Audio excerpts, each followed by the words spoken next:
students, welcome to all of you in our next class.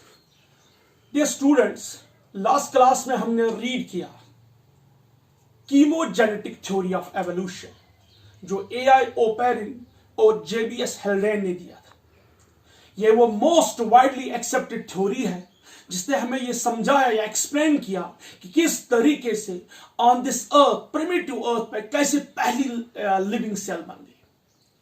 सो उन्होंने हमें ये समझाया कि किस तरीके से एलिमेंट्स इनऑर्गेनिक कंपाउंड्स बनाए और इनऑर्गेनिक कंपाउंड ने किस तरीके से ऑर्गेनिक कंपाउंड्स बनाए और ऑर्गेनिक कंपाउंड मिलकर किस तरह फर्स्ट प्रिमिटिव सेल बनाए. कीमोजेनेटिक थ्योरी ऑफ एवोल्यूशन को समझाने के लिए या इसको हम ये कह सकते हैं इसको प्रूव करने के लिए बहुत साइंटिस्ट आए जिन्होंने एक्सपेरिमेंट्स किए ताकि वो इस थ्योरी को प्रूव कर सके. सो हम आज रीड करेंगे 3 थ्योरीज जो कीमोजेनेटिक थ्योरी ऑफ एवोल्यूशन को प्रूव करेंगे. सो जो आज हमारा टॉपिक है वो है experimental evidences for chemogenetic theory of evolution, यानी कि जो कीमोजेनेटिक थ्योरी ऑफ एवोल्यूशन है जो किया A.I. ओपेरिन और J.B.S. हेल्डेन ने, तो उसको थ्योरी को प्रूव करने के लिए हम देखेंगे कौन कौन से एक्सपेरिमेंटल एविडेंस. सो हमारे पास जो पहली हम कह सकते हैं पहली एविडेंस है वो मिलर और उसके टीचर. ध्यान सुनिए, मिलर यूरे का स्टूडेंट था. Urey was a professor and teacher of Miller. So Miller Urey experiment, ये पहली हम कह सकते हैं एक्सपेरिमेंटल एविडेंस है किसके लिए, for chemogenetic theory of evolution के लिए. जो chemogenetic theory of evolution A.I. Oparin और J.B.S. हेल्डेन ने दी, उस थ्योरी को प्रूव करने के लिए, उस थ्योरी को साबित करने के लिए जो सबसे पहले और जो सबसे बेस्ट एक्सपेरिमेंट है वो मिलर यूरे का एक्सपेरिमेंट है. उसके बाद एक और हमारे पास है स्टडी ऑफ मेट्योराइट्स, यानी कि अगर हम मेट्योराइट्स को स्टडी करेंगे या स्टडी किया गया मेट्योराइट्स, इससे भी हमें पता चलता है कि यस कीमोजेनेटिक थ्योरी ऑफ एवोल्यूशन हुआ है. थर्ड, इसे बोलते हैं प्रोटोबायोन्ट्स, यानी कि हम किन्हें स्टडी करेंगे, प्रोटोबायोन्ट्स. यहां कंफ्यूज नहीं होना यूबायोन्ट और प्रोटोबायोन्ट. यूबायोन्ट जो है वो पहले सेल लाइक स्ट्रक्चर थी जो पहले बनी है, यानी कि यूबायोन्ट एक ऐसा स्ट्रक्चर है जो आरएनए और प्रोटीन से मिलकर पहले बना है. लेकिन जो प्रोटोबायोन्ट है इनका कॉन्सेप्ट नहीं आया है इन कीमोजेनेटिक थ्योरी ऑफ एवोल्यूशन, बल्कि प्रोटोबायोन्ट्स को बनाया गया. 2 साइंटिस्ट ने इनको प्रैक्टिकली एक्सपेरिमेंटिकली लैब में बनाया. सो इसीलिए protobionts are not related with the chemogenetic theory of evolution. Confuse नहीं होना, बहुत सारे books chemogenetic theory of evolution में प्रोटोबायोन्ट्स को ऐड करते हैं. No, it's wrong. उस वक्त हम क्या कहते हैं, यूबायोन्ट्स. कीमोजेनेटिक थ्योरी में किस चीज को, किस टर्म को लिया गया, यूबायोन्ट्स को. लेकिन जब हम रीड करते हैं प्रोटोबायोन्ट एक्सपेरिमेंट्स जो 2 साइंटिस्ट ने स्टडी किए अलग अलग, उनने हमें बोला कि यस जो लैब में उन्हें दिखाया कि किस तरीके से एक स्ट्रक्चर बनेंगे, हम बोलते हैं प्रोटोसेल्स और प्रोटोबायोन्ट, तो उन्हें कहा कि यस पास्ट में ऐसे ही कोई स्ट्रक्चर बना होगा. सो पहले हम रीड करेंगे मिलर यूरे का एक्सपेरिमेंट. सो अब हम देखेंगे मिलर यूरे का एक्सपेरिमेंट कि आखिर उन्होंने क्या ऐसा किया कि जिससे यह प्रूव हुआ कि कीमोजेनेटिक थ्योरी ऑफ एवोल्यूशन हुआ है. तो देखिए, जो मिलर जो था वो एक स्टूडेंट था, यूरे का स्टूडेंट था यूनिवर्सिटी ऑफ शिकागो में. तो उन्होंने क्या किया, उन्होंने कहा कि जो पास्ट में हम ये कह सकते जो प्रिमिटिव एटमॉस्फेयर था या जो प्रिमिटिव अर्थ थी, उस वक्त इलेक्ट्रिक स्पार्क्स होते थे, उस वक्त हाईली अल्ट्रावायलेट रेडिएशन, उस वक्त ऑलमोस्ट 800 डिग्री सेंटीग्रेड टेम्परेचर था. तो उनने कहा कि अगर हम वैसा ही मीडियम अटेन करेंगे, मेंटेन करेंगे, तो शायद हम ऐसे स्ट्रक्चर्स प्रोड्यूस कर सकते हैं जो किसने कहा, ओपेरिन और J.B.S. हेल्डेन ने अपनी थ्योरी कीमोजेनेटिक थ्योरी ऑफ एवोल्यूशन में. तो उन्होंने क्या किया, उन्होंने एक स्ट्रक्चर लिया, एक फ्लास्क लिया, 5 लीटर फ्लास्क. ठीक है बेटा, इसमें क्या लिए, इसमें उसने लिए गैसेस, वही गैसेस जो किसने कहा था कीमोजेनेटिक थ्योरी ऑफ एवोल्यूशन में. ध्यान से सुनिए, उन्होंने लिया मीथेन CH4, उन्होंने लिया अमोनिया NH3, ठीक है, और उन्होंने लिया हाइड्रोजन, क्योंकि ये वो 3 गैसेस है जो उस वक्त जमीन पर, उस वक्त के प्रिमिटिव ओशन में मौजूद थे, और इसमें ऐड किया वाटर वेपर्स, वाटर वेपर्स, ठीक है बेटा, क्योंकि टेम्परेचर बहुत ज्यादा था उस वक्त, वाटर जो था वो भाप के फॉर्म में था, वो वेपर्स के फॉर्म में था, हमारे पास अमोनिया, हमारे पास मीथेन, अमोनिया और हाइड्रोजन, तो उन्होंने क्या लिया, उन्होंने इसको लिया इन द रेशियो ऑफ 2:1:2, 2:1:2, यानी कि इस रेशियो में, याद रखिए रेशियो इज वेरी इंपॉर्टेंट, मैं इसको एनसर्कल कर रहा हूं क्योंकि ये बहुत ही इंपॉर्टेंट है, जो नीट के रिलेटेड पूछे जा सकते हैं।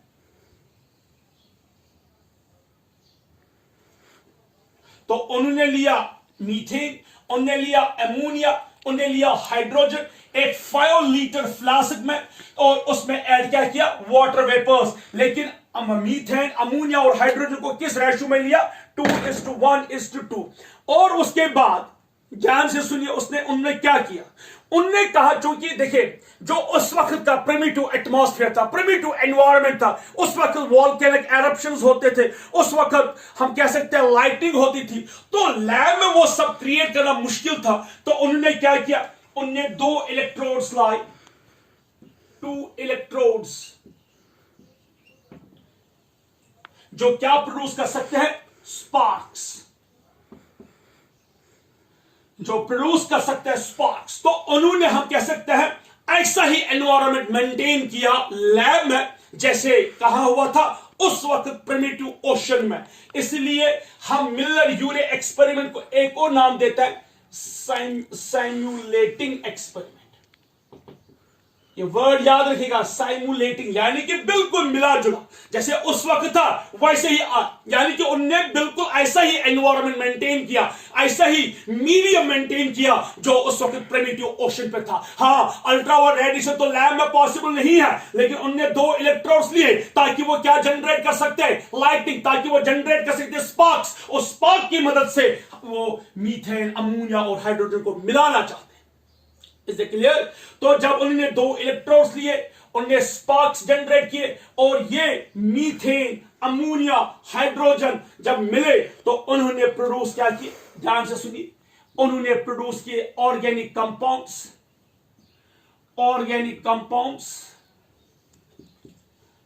लाइक शुगर्स,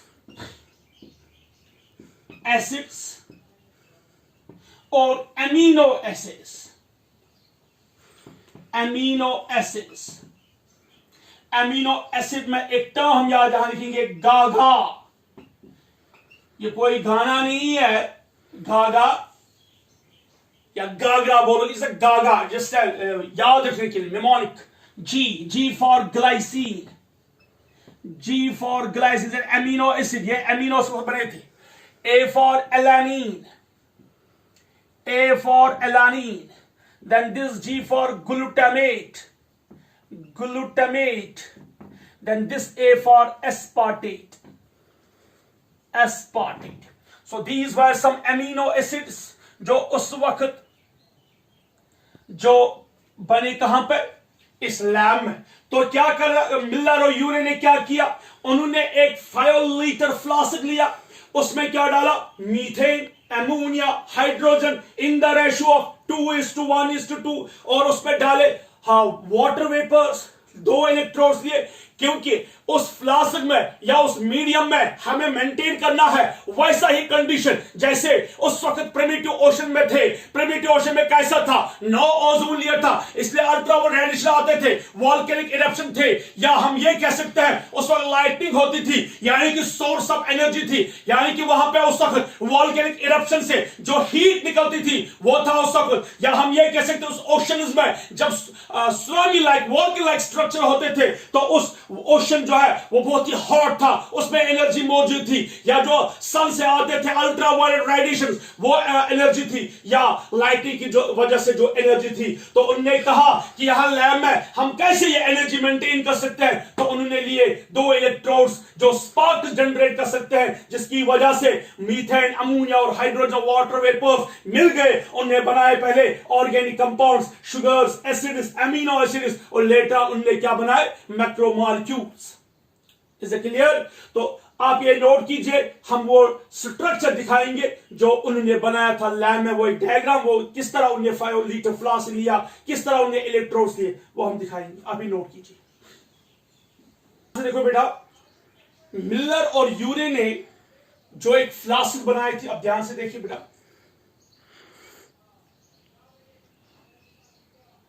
5 लीटर फ्लास्क, ठीक है बेटा, ये फ्लास्क, इसमें उसने क्या लिया था, methane, then ammonia, then hydrogen, ठीक है, रेशो 2:1:2, और इसमें 2 इलेक्ट्रोड्स उसने लिए।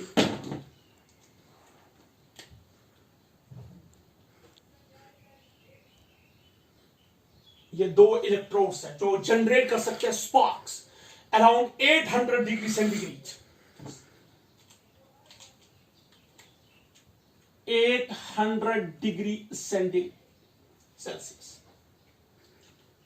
सो मीथेन लिया, अमोनिया लिया और hydrogen in the ratio of 2:1:2, और 2 इलेक्ट्रोड्स जो जनरेट कर सकते हैं स्पार्क्स अराउंड 800 डिग्री सेल्सियस। आप ध्यान से देखो बेटा, यहां से एक funnel shape structure pass on.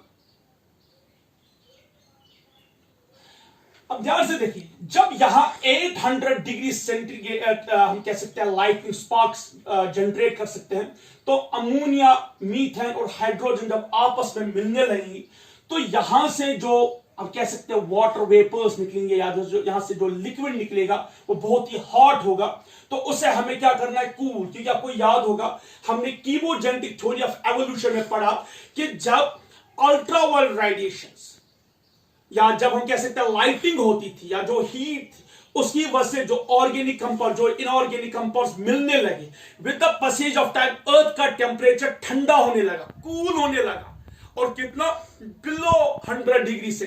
क्योंकि एट 100 डिग्री सेल्सियस क्या होता है कि जो वाटर है वो वेपर फॉर्म में होता है, लेकिन बिलो 100 वो किस में कन्वर्ट होता है, लिक्विड में।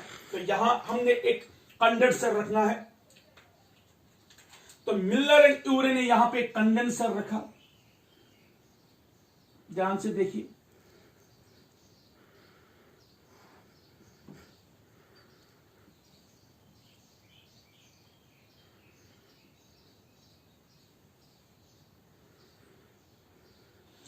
यहां से उन्होंने क्या पास ऑन किया, यहां से उन्होंने पास ऑन किया कोल्ड वाटर।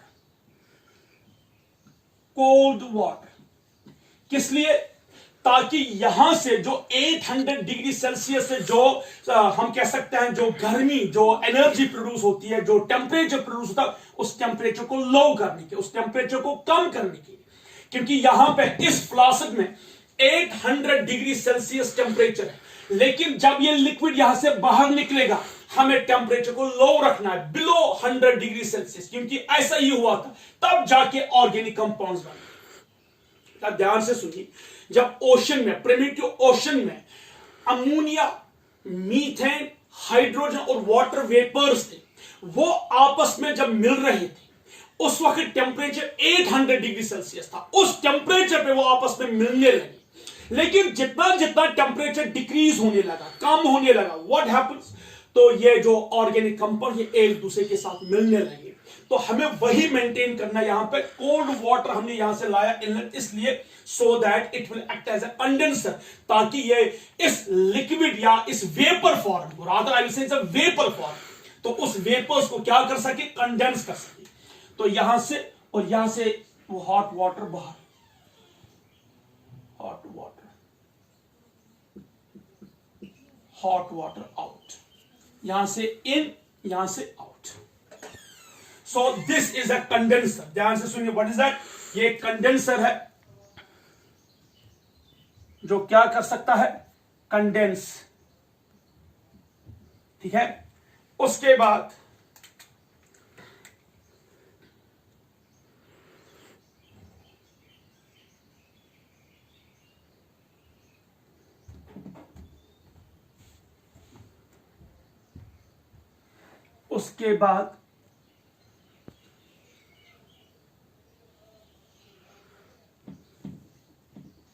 यहां हम एक और फ्लास्क ले रहे हैं जिसमें हमने क्या रखा है? वाटर। और उस वाटर में भी हमने क्या रखा है? इलेक्ट्रोड। उस वाटर में भी हमने क्या रखा है? इलेक्ट्रोड। किस लिए? That electrode will cause the boiling of water. Electrode.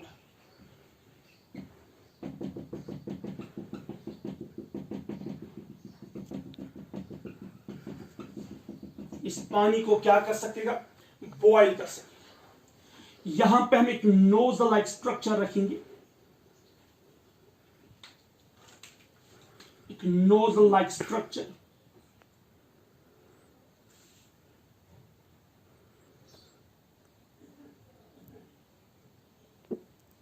एक नोजल लाइक स्ट्रक्चर है सो दैट ताकि हम यहां से कलेक्ट कर सकें। यहां से हमें यहां से क्या करना है? कलेक्ट करना है।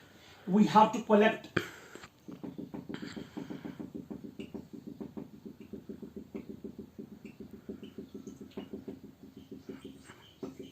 ये जो यहां से वेपर्स निकलेंगे, we have to collect it here. जो लिक्विड में कन्वर्ट होगा, we will collect it from here. Collection of liquid. Collection of liquid. उसके बाद जब यहां पर पानी वेपर फॉर्म में, ये स्टीम में होगा। ध्यान से बेटा, यहां से जब ये वाटर वेपर्स, जब यहां से पानी बॉईल होगा तो बॉइलिंग से क्या होगा? यहां से क्या निकलेंगे? Water vapours, steam. स्टीम, और we can say water vapours. तो वो वाटर वेपर्स कहां जाएंगे? वो यहां इस फ्लास्क में ऐड होंगे। तो यहां से आ जाएंगे कंटिन्यूअसली वाटर वेपर्स। यहां पे ammonia, methane and hydrogen in the ratio of 2:1:2 और sparks at 800 degree centigrade plus ये माइनस। तो यहां से निकलेंगे पहले वेपर फॉर्म में, ये पहले निकलेंगे यहां से वेपर्स। उसके बाद यहां हमने रखा है कंडेंसर। कंडेंसर से क्या है? यहां से आता है कोल्ड वाटर। कोल्ड वाटर से क्या है? जो वेपर्स है वो ऐसा ऐसा कंडेंस होता है लिक्विड में, जो हम यहां इस नोजल से बाहर उसको लेंगे, क्योंकि हमें उसी लिक्विड का टेस्ट करना है कि उस लिक्विड में है क्या।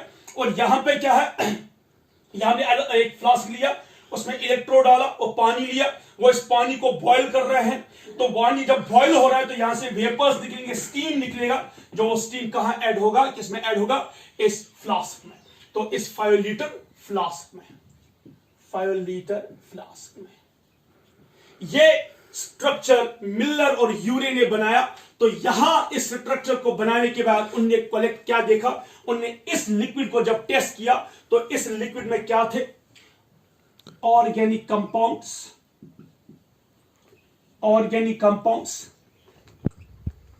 amino acids and other organic compounds like lactic acid, बाकी कंपाउंड्स। तो उसने जब मिलर और यूरे ने जब यहां से कलेक्शन किया लिक्विड, उस लिक्विड को जब टेस्ट किया तो वो वही ऑर्गेनिक कंपाउंड्स थे जो उस वक्त प्रिमिटिव ओशन में बने थे according to chemogenetic theory of evolution. Is that clear? तो एक और चीज याद रखिए, मिलर और यूरे ने ये कंटिन्यूअसली ये इस फ्लास्क में गैसेस को कंटिन्यूअसली पास ऑन किया। कितने डेज तक? 18 डेज तक, यानी कि 18 डेज तक कंटिन्यूअसली यहां इसमें गैसेस ऐड होते थे, यहां से स्टीम आ रहा था। यानी कि ये एक्सपेरिमेंट जो है इट लास्ट फॉर 18 डेज, यानी कि उन्होंने इस एक्सपेरिमेंट को कंटिन्यूअसली 18 डेज तक ऑपरेट किया, जिसकी वजह से 18 डेज के बाद उन्होंने स्टडी किया इस लिक्विड में ऑर्गेनिक कंपाउंड्स, एमिनो एसिड और बाकी चीजें थी।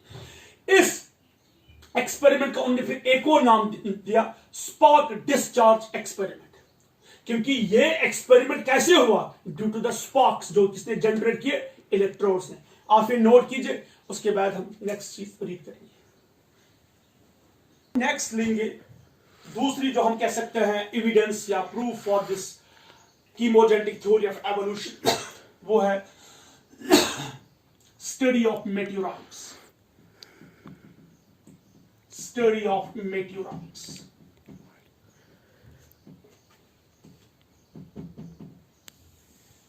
देखिए, मेट्योराइट्स जो है ये बड़े चट्टान लाइक स्ट्रक्चर्स है जो स्पेस में है और जो कभी कभार या हम कह सकते हैं अर्थ के साथ स्ट्राइक करते हैं।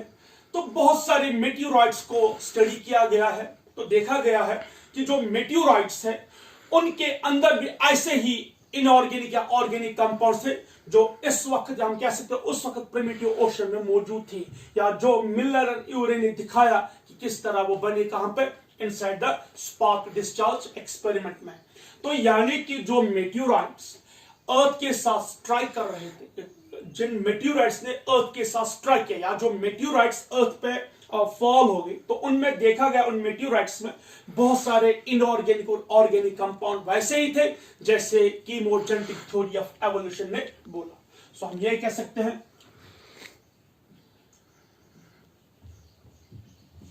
when meteorites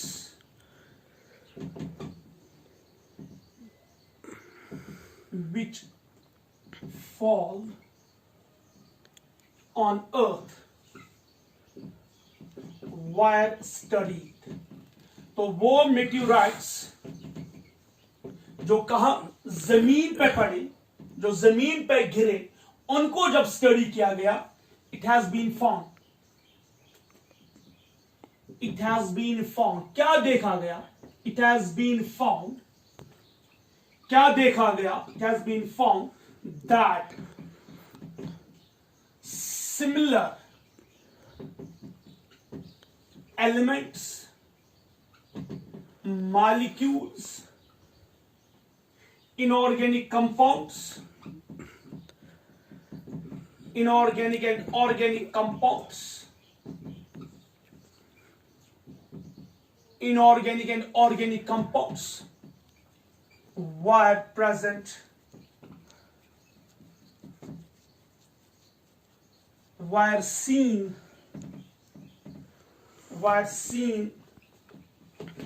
in the meteorite,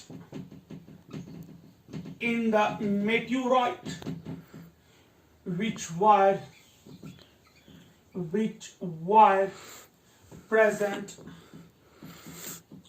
in primitive ocean, primitive earth or ocean.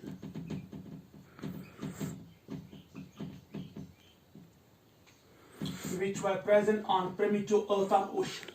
तो ध्यान से सुनिए, जो मेट्योराइट्स जमीन पे गिरे, उन मेट्योराइट्स को जब स्टडी किया गया, तो उन मेट्योराइट्स की जो कंपोजिशन थी, उन मेट्योराइट्स में जो गैसेस थे, उन मेट्योराइट्स में जो एलिमेंट्स थे, उन मेट्योराइट्स में जो इनऑर्गेनिक कंपाउंड्स थे, उन मेट्योराइट्स में जो ऑर्गेनिक कंपाउंड्स थे, वो बिल्कुल वैसे ही थे जैसे प्रिमिटिव अर्थ और प्रिमिटिव ओशन में मौजूद थे।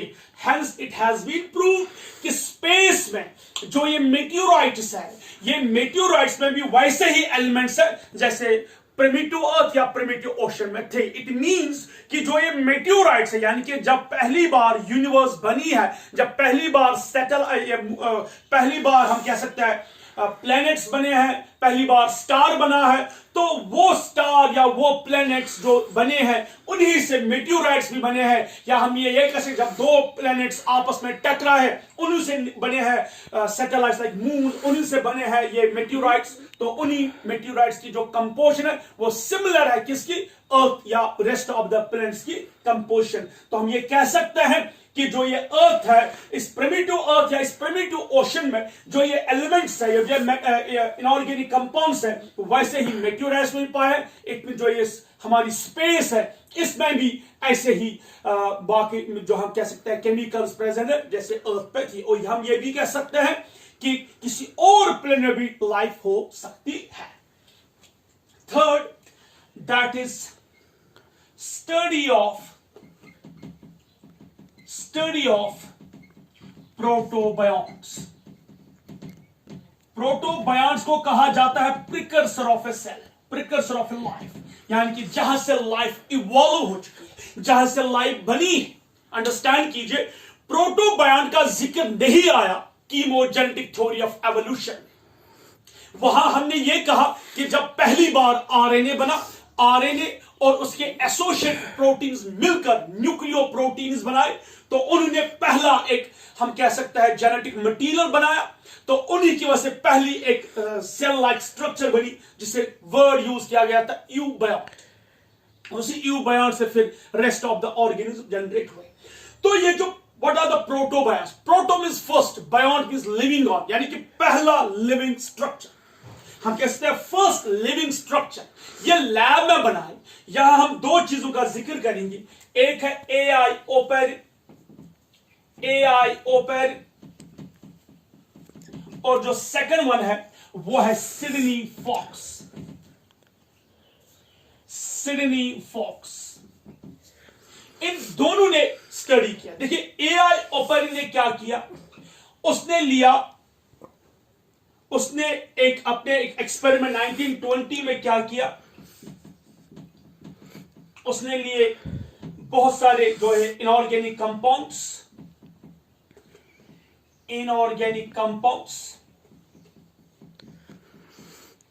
उन्हें हीट किया। इनऑर्गेनिक कंपाउंड्स को क्या दी, हीट। जैसे मीथेन लिया, अमोनिया लिया, हाइड्रोजन। हीट करने के बाद उन्होंने क्या बनाए, ऑर्गेनिक कंपाउंड्स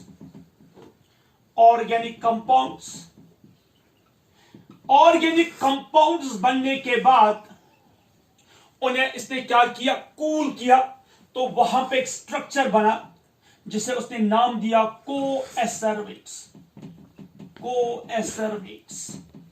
क्या बनाया, कोएसरवेट्स। देखिए ओपेरिन कहता है कि ओपेरिन ने जो बुक लिखी था, आपको याद होगा मैंने कहा था ओपेरिन ने एक बुक लिखी है ओरिजिन ऑफ लाइफ। तो ओपेरिन अपनी बुक में ओरिजिन ऑफ लाइफ में लिखता है कि 1920 में मैंने क्या किया, मैंने इनऑर्गेनिक कंपाउंड्स लिए, उन्हें हीट किया, उसके बाद इनको कूल ठंडा किया, यानी कि हीट करने के बाद उनको थोड़ा रखा ऐसे ही, so that they will get, इनका जो टेम्परेचर वो डिक्रीज हो जाए।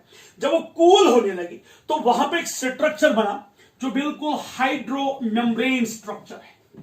हाइड्रो मेम्ब्रेन, ध्यान से सुनिए, यानी कि वो मेम्ब्रेन जो किस चीज की बनी है, वाटर की। इसने उस स्ट्रक्चर का नाम क्या रखा, कोएसरवेट। तो देखिए ये क्या है, एक थिन वाटर फिल्म।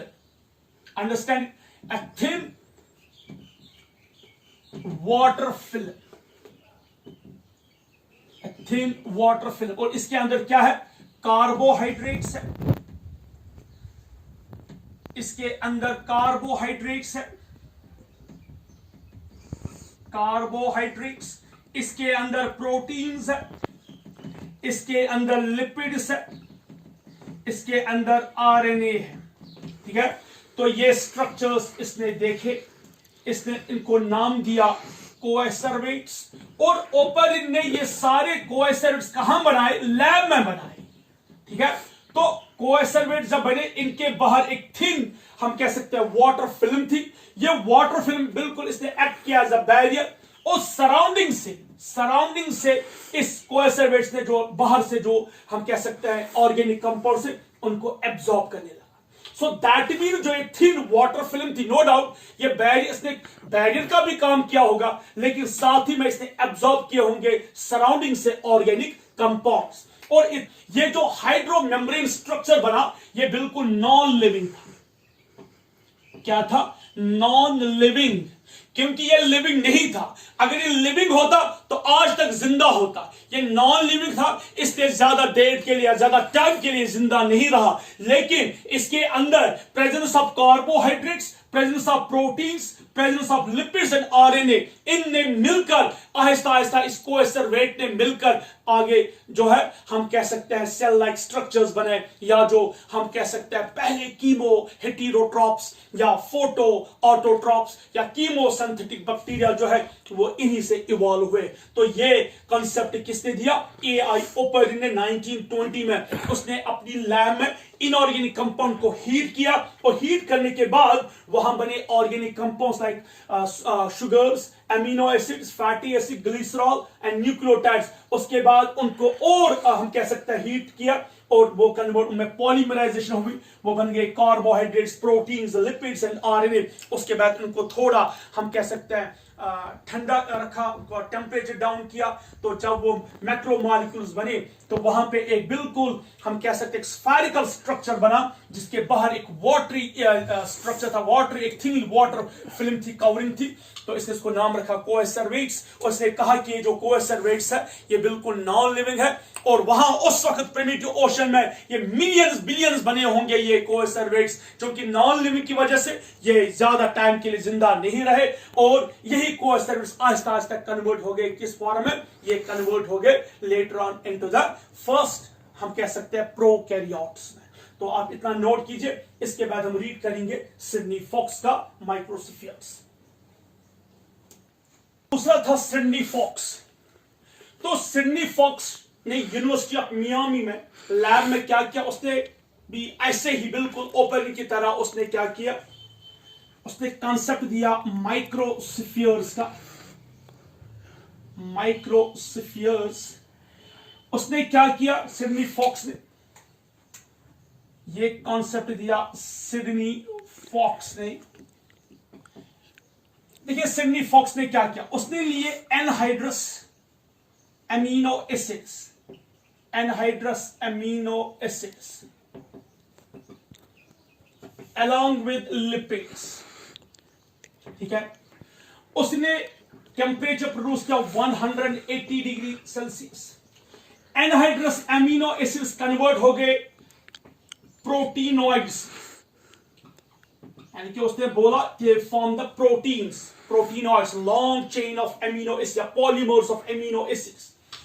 और ये प्रोटीनोइड्स जब बनी तो इन प्रोटीनोइड्स के बाहर एक कवरिंग बनी, बिल्कुल डबल मेम्ब्रेन और सिंगल मेम्ब्रेन ऑफ लिपिड्स की एक कवरिंग बनी। इसने उसको नाम दिया माइक्रोस्फीयर्स। ऐसा एक स्ट्रक्चर बना, इसने इसको नाम क्या दिया? माइक्रोस्फीयर्स। तो सिडनी फॉक्स कहता है कि एनहाइड्रस अमीनो एसिड्स और लिपिड्स को हीट करने से या उनको टेम्परेचर देने से बिल्कुल एक स्ट्रक्चर बनेगा, जिसने उसको नाम क्या रखा? माइक्रोस्फीयर। Why microsphere? एक स्मॉल स्फेरिकल स्ट्रक्चर्स जिसके बाहर बिल्कुल एक लिपिड की मेम्ब्रेन है, और उसके अंदर क्या है? लॉन्ग चेन ऑफ प्रोटीन्स या long chain of amino acids. तो इसने उसको नाम क्या रखा? प्रोटीनोइड्स। तो ये जो लिपिड्स की जो आउटर कवरिंग है, ये स्ट्रक्चर भी बिल्कुल कोएसरवेट की तरह नॉन लिविंग था, इसलिए आज तक मौजूद नहीं है, नॉन लिविंग था। सिडनी फॉक्स कहता है कि ये जो प्रोटीनोइड्स है इसमें कैपेबिलिटी थी डिवीजन की, हम कह सकते हैं फिजन, बाइनरी फिजन, ये दो हिस्सों में डिवाइड कर सकता है। इसमें कैपेबिलिटी थी बर्डिंग की, ये बर्ड्स बनाते हैं, जैसे ये वाला बर्ड, और जब ये बर्ड इसके साथ डिटैच हुआ तो ये बर्ड डेवलप होगा कंप्लीट प्रोटीनोइड्स या कंप्लीट माइक्रोस्फीयर में। और इसमें स्ट्रीमिंग लाइक मूवमेंट्स थे, यानी कि इसने दिखाया बिल्कुल स्ट्रीमिंग लाइक मूवमेंट्स, जैसे आजकल दिखाते हैं बैक्टीरिया या लवर एनिमल्स, तो स्ट्रीमिंग लाइक मूवमेंट्स। तो सिडनी फॉक्स कहता है कि ये जो प्रोटीनॉइड्स है या जो ये माइक्रोसिफियर्स है, they can go for fission, binary fission, they can divide into two, they can form buds, they can do budding, they can show streaming like movements, they can absorb the raw materials from outside. Raw material में organic compounds ये absorb कर सकते हैं, और with the pass of time इनके अंदर क्या बना, आरएनए भी बना, और उस आरएनए कंट्रोल किया इस पूरे माइक्रोस्फीयर को। तो जब इसने पूरे माइक्रोस्फीयर को कंट्रोल किया तो आहिस्ता आहिस्ता यही माइक्रोस्फीयर जो है कन्वर्ट हो गया फर्स्ट लिविंग सेल में 3.5 बिलियन ईयर्स एगो। यानी कि 3.5 बिलियन ईयर्स एगो जो फर्स्ट प्रोकैरियोटिक सेल बनी है, प्रोकैरियोटिक सेल बनी है, वो प्रोकैरियोट सेल इसी प्रोटीनॉइड से बने हैं। यानी कि जो प्रोटीनॉइड्स है या जो ये माइक्रोस्फीयर्स है, इसी यही कन्वर्ट हो गया किसमें, फर्स्ट प्रोकैरियोटिक सेल में, और उस प्रोकैरियोट सेल के जो कैरेक्टरिस्टिक फीचर्स थे वो देखे गए किसमें, इस प्रोटीनॉइड या इस माइक्रोस्फीयर में। यानी कि इसमें कैपेबिलिटी थी, क्वालिटी थी, बाइनरी फिजन की, बडिंग थी, स्ट्रीमिंग मूवमेंट्स की, एब्जॉर्प्शन की, एटसेट्रा, ये सब इससे कन्वर्ट हो गया किसमें, फर्स्ट प्रोकैरियोटिक सेल में। तो ये कॉन्सेप्ट हमें किसने दिया, सिडनी फॉक्स।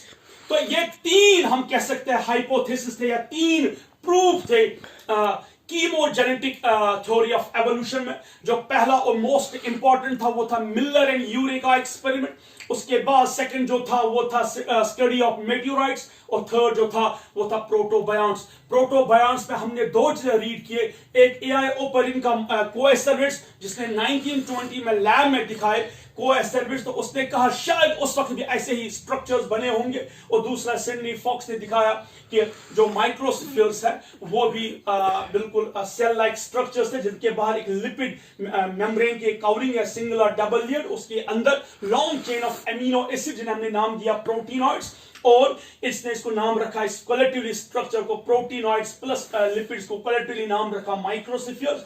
और उसने कहा कि जो ये माइक्रोस्फीयर्स है यही कन्वर्ट हुए किसमें, फर्स्ट प्रोकैरियोटिक सेल में 3.5 billion years ago.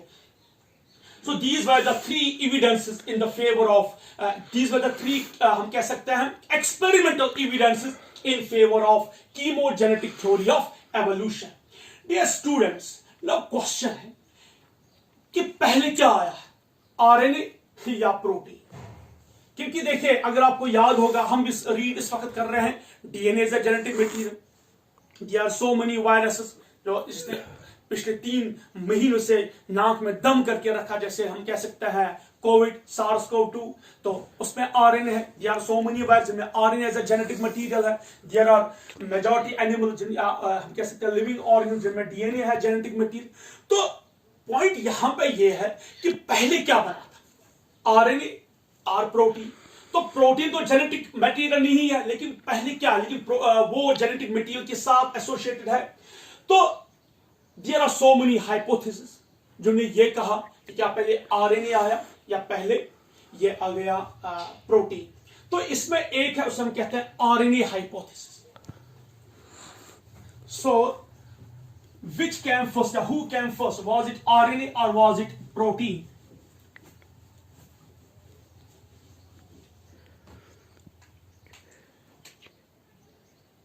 Which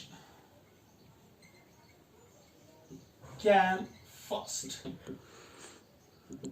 RNA या प्रोटीन? RNA या प्रोटीन। इसके लिए जो हमारे पास पहली हाइपोथेसिस है उसे हम कहते हैं RNA hypothesis. RNA hypothesis.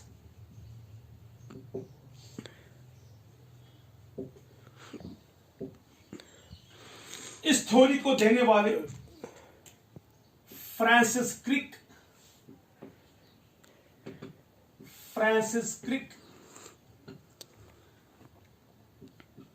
Karl वोल्स etcetera. तो उनने क्या कहा, उनने कहा कि नहीं, इस दुनिया में यानी कि जो पहला हम कह सकते हैं जो जेनेटिक मटेरियल बना था वो था एक्चुअली आरएनए। उन्होंने कहा प्रोटीन ही पहले जो बना वो था आरएनए। तो उन्होंने कहा कि जो आरएनए है ये एज ए सबस्ट्रेट भी काम करता है एंड एज एन एंजाइम भी। इसके लिए अगर आपको याद होगा जब कीमोजेनेटिक थ्योरी ऑफ एवोल्यूशन हुई तो उन्होंने दिखाया कि जो राइबोसोमल आरएनए प्लस राइबोन्यूक्लियोप्रोटीन्स ये तीनों मिलकर बनाते हैं। इनने बनाया पहला, हम कह सकते हैं, एंजाइम लाइक स्ट्रक्चर, इसका नाम है राइबोजाइम। अगर आपको याद होगा हमने पढ़ा है 11th क्लास में कि राइबोजाइम जो है ये एंजाइम, इसमें एंजाइम एक्टिविटी है compose of ribosomal RNA ribonucleoprotein. तो इस हाइपोथेसिस ने कहा कि जो पहला वर्ल्ड था, जो प्रिमिटिव वर्ल्ड था, वो किसका था? वो आरएनए का था, यानी कि वो आरएनए वर्ल्ड था। उस आरएनए वर्ल्ड में सिर्फ क्या थे बने थे? आरएनए था। आरएनए हम कह सकते हैं सुप्रीम पावर में था, और वो आरएनए और उसके साथ प्रोटीन्स मिलकर उनमें एंजाइमेटिक एक्टिविटी आ गई, जिनने कैटालाइज किए बहुत सारे रिएक्शंस। और जो प्रेजेंट वर्ल्ड में जो हमारा डीएनए है, जो इस वक्त डीएनए है, जेनेटिक मटेरियल, ये डीएनए भी बना है किससे? आरएनए टेम्पलेट से। आरएनए टेम्पलेट से ये डीएनए बना, और चूंकि इस आरएनए में म्यूटेशन, पैसेज वक्त के साथ साथ में म्यूटेशन हो गई, जिसने ये कन्वर्ट हो गया किसमें? डबल स्ट्रैंडेड डीएनए में। यानी कि with the passage of time, जब ऑक्सीजन, यानी कि जब ऑक्सीजन एनवायरनमेंट बन गया, जब रिड्यूसिंग से ऑक्सीडाइजिंग एनवायरनमेंट बन गया, तो आरएनए के अंदर बहुत सारी चेंज आ गई, आरएनए में म्यूटेशन हो गई, आरएनए को लगा अब इम्बैलेंस होने लगा, तो ये आरएनए आहिस्ता आहिस्ता किसमें कन्वर्ट हुआ? डीएनए में। दूसरी थ्योरी जो है, हाइपोथेसिस जो है, उससे हम कहते हैं प्रोटीन हाइपोथेसिस। इस बहुत सारे ऑथर्स ने ये हाइपोथेसिस दी। इसमें सबसे ज्यादा जो स्ट्रांगली हम कह सकते हैं वो था सिडनी फॉक्स। उसने कहा कि नहीं, पहले इस अर्थ पर जो है प्रोटीन्स बने। तो उसने कहा कि किस तरीके से if we combine anhydrous proteins along with the lipids at 180 degree centigrade temperature, तो वहां पे क्या बनता? प्रोटीनॉइड्स। तो उसने दिखाया कि नहीं, पहले आरएनए नहीं था, पहले क्या था? Proteinoids. So Sidney Fox proposed the concept of proteinoids. एक और हाइपोथेसिस आई जो स्मिथ और क्लेन ने दी। स्मिथ ने क्या कहा? उसने कहा कि नहीं, आरएनए और प्रोटीन्स दोनों एक साथ बने, यानी कि RNA as the third hypothesis, RNA and protein. Third, RNA plus proteins. ये स्मिथ और उसके दूसरे साथी ने दी, क्लेन ने दी। तो उनने क्या कहा? उनने बोला कि ऑन दिस अर्थ पहले जो आरएनए प्रोटीन एक साथ बने, यानी कि आरएनए और प्रोटीन दोनों एक साथ बने, तब जाके उन्होंने बनाया वो स्ट्रक्चर जो आज हम देखते हैं। यानी कि एक कंप्लीट स्ट्रक्चर बनने के लिए, स्पेसिफिसिटी होने के लिए आरएनए और प्रोटीन का होना जरूरी है। उसने ये भी दिखाया कि आरएनए अकेले काम नहीं कर सकता। अगर हम यहां पे कह सकते हैं राइबोसोम, तो राइबोसोम के लिए जरूरी है उसके साथ प्रोटीन भी होना चाहिए। तो उन्होंने कहा कि एक्चुअली प्रिमिटिव ओशन में आरएनए और प्रोटीन्स कलेक्टिवली बने, एक साथ बने। RNA plus proteins are formed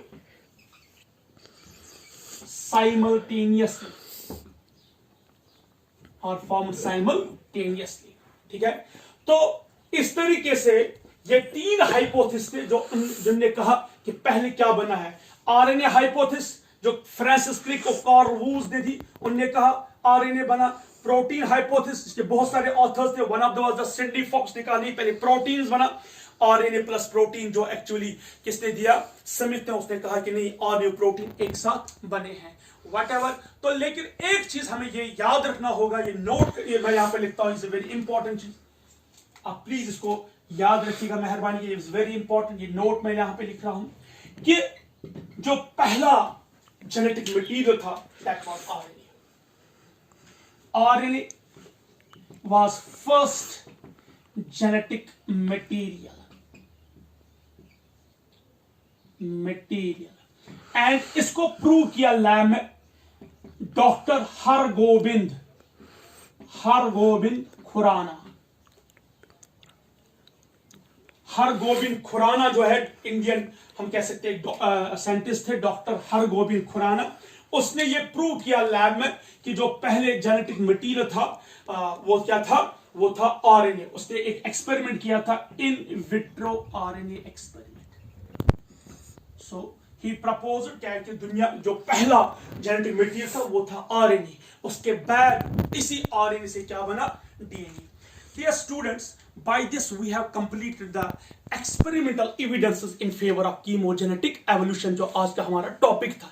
ये question board of point of view के लिए और जो नीट पर्सपेक्टिव के लिए इंपॉर्टेंट है। इसमें एक दो क्वेश्चन पूछे जा सकते हैं नीट के लिए, और इसमें क्वेश्चन आता है बोर्ड में भी, यानी कि what are the experiments which favours है, which proves the chemogenetic theory of evolution, या वो कौन से एक्सपेरिमेंट्स है जिन्हें साबित किया कि जो कीमोजेनेटिक थ्योरी ऑफ एवोल्यूशन है वो सबसे मोस्ट वाइडली एक्सेप्टेड थ्योरी है। तो इसके लिए हमने आज 3 एक्सपेरिमेंट्स रीड किए। पहला और सबसे मोस्ट इंपॉर्टेंट जो था that was Miller and Urey experiment, जिसे हमने एक और नाम दिया साइमुलेटिंग एक्सपेरिमेंट। क्यों हम उससे कहते हैं साइमुलेटिंग एक्सपेरिमेंट? क्योंकि जो कंडीशन उस वक्त प्रिमिटिव ओशन या ऑन द प्रिमिटिव अर्थ थे, वैसे ही कंडीशन हमने लैब में मेंटेन किए। इसी को बोलते हैं साइमुलेटिंग एक्सपेरिमेंट। इसको हमने नाम रखा स्पार्क डिस्चार्ज एक्सपेरिमेंट, क्योंकि इस एक्सपेरिमेंट हमने 2 इलेक्ट्रोड्स थे जिन्होंने प्रोड्यूस किए स्पार्क्स, उसी स्पार्क से रिएक्शन हो गई जो उस वक्त के एटमॉस्फेयर या उस वक्त के एनवायरनमेंट में हो गई थी। उसके बाद हमने दूसरा एक्सपेरिमेंट पढ़ा स्टडी ऑफ मेटियोराइट्स। उसके बाद थर्ड हमने पढ़ा प्रोटोबायोन्ट्स और प्रिकर्सर्स ऑफ अर्ली लाइफ, जो दिए थे एआई ओपरिन का कोएसरवेट कॉन्सेप्ट और सिडनी फॉक्स का प्रोटीनॉइड कॉन्सेप्ट। कैसे उन्हें दिखाया कि फर्स्ट उन्हें कहा कि लैब में उन्हें बनाए बिल्कुल सेल लाइक स्ट्रक्चर्स जो नॉन लिविंग थे। सेल तो लिविंग है, नॉन लिविंग थे कौन कौन से? कोएसरवेट्स एंड प्रोटीनॉइड्स। और उन्हें यह प्रपोज किया कि इन्हीं से प्रोड्यूस हुए होंगे जो फर्स्ट प्रोकैरियोट्स। उसके बाद एक पॉइंट आया कि पहले क्या था, आरएनए और प्रोटीन्स। तो आरएनए हाइपोथेसिस कहता है कि नहीं आरएनए पहले था, प्रोटीन हाइपोथेसिस कहता नहीं पहले प्रोटीन था। थर्ड हाइपोथेसिस जो आरएनए प्रोटीन्स ने कहा कि नहीं दोनों एक साथ बने हैं, RNA as well as protein. But doctor Hargobind Khorana ने यह कहा कि जो पहला जेनेटिक मटेरियल था वो था आरएनए, और जो प्रेजेंट वर्ल्ड का डीएनए है ये इसी आरएनए से बना। By this we have completed the most 2 important question regarding the evolution. पहला था कि how chemogenetic theory of evolution, and second one जो था उसके एक्सपेरिमेंटल एविडेंसेस। इंशाल्लाह by the grace of almighty अल्लाह जल्ल शानहू नेक्स्ट क्लास में हम रीड करेंगे next topic. Till then happy learning and have a good day. अस्सलामु अलैकुम व रहमतुल्लाहि व बरकातहू।